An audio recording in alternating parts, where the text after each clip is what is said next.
So, what makes a good motovlogger? This is not a how-to video. This is a video explaining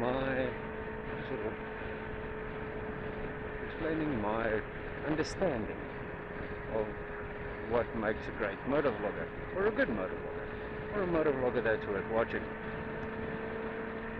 And from what I can pick up of the vloggers that I subscribe to, not just in the motovlogging community, but in general, you have to be a little bit insane. Let me put it to you this way.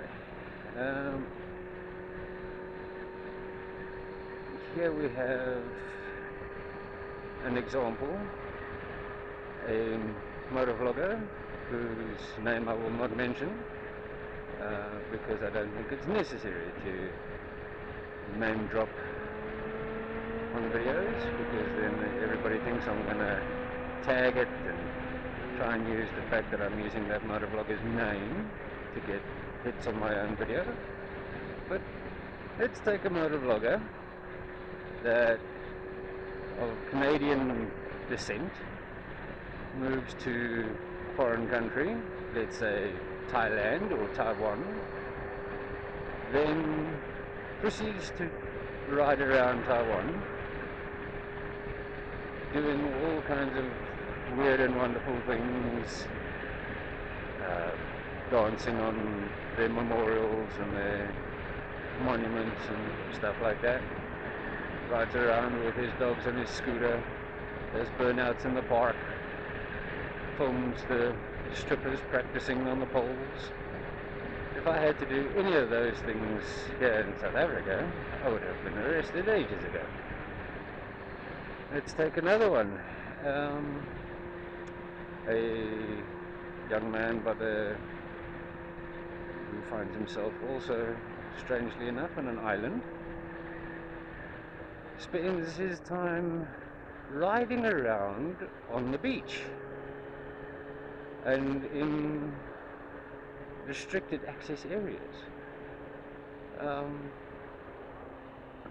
Once again, if I was to do anything like that here, I would be behind bars.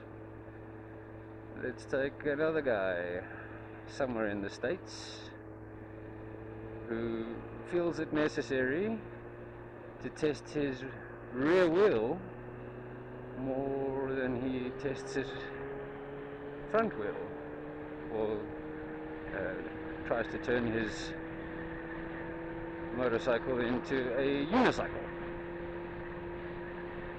driving down drainage pipes, all these funny things. So yeah, it does sort of come across as the last thing that you want if you're going to be an exciting motovlogger to watch, and if you want to have let's say an interesting channel. Not only do you have to have something to say and something to talk about and topics that you can bring up, but you also have to be slightly demented. Now, strangely enough, I always used to think that I fell under that category. I mean, not normal by any stretch of the imagination compared to most of my friends.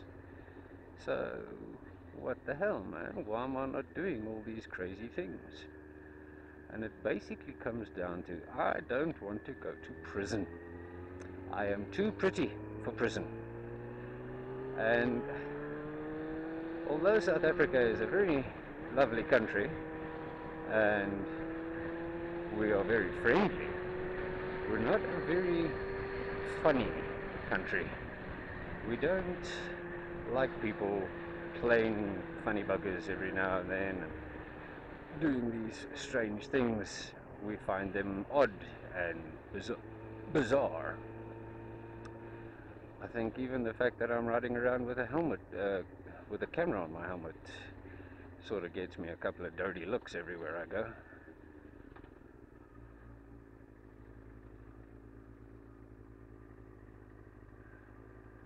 Be a bit off center, And ooh, that was close. Gotta be. You can't have too many ambitions about what people are going to think about you when they see you out on the road, or when they see you doing these strange, funny things.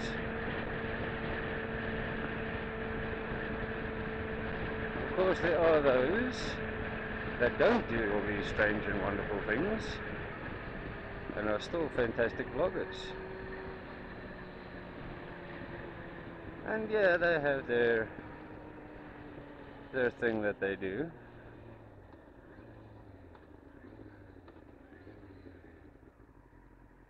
But in general, you got to be entertaining.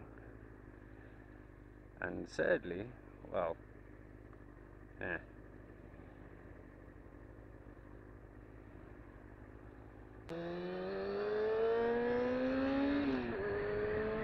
So, you've got to be entertaining. Either by doing crazy things, or being funny, or, you know, just by inspiring people by your actions, like doing the iron butt and riding from one side of the country to the other. And of course, it doesn't hurt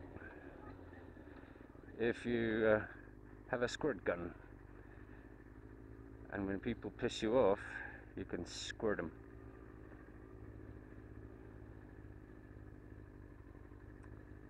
And I think you all know who I'm referring to when I talk about the squirt gun.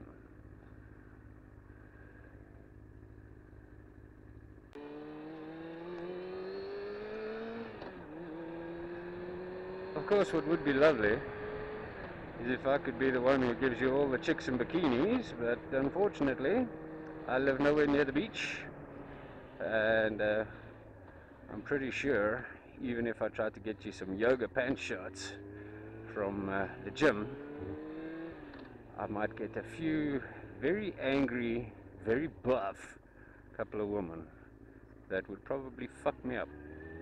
So I'm just not getting that kind of content for you guys. I'm sorry. So, seeing as being crazy and being nuts is out of the question,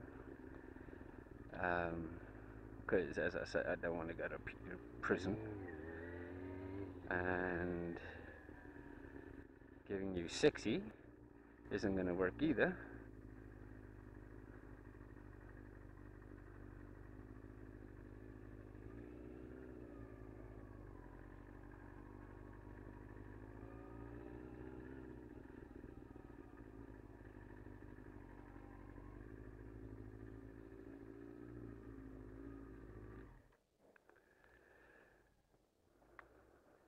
I take it back. I can give you sexy.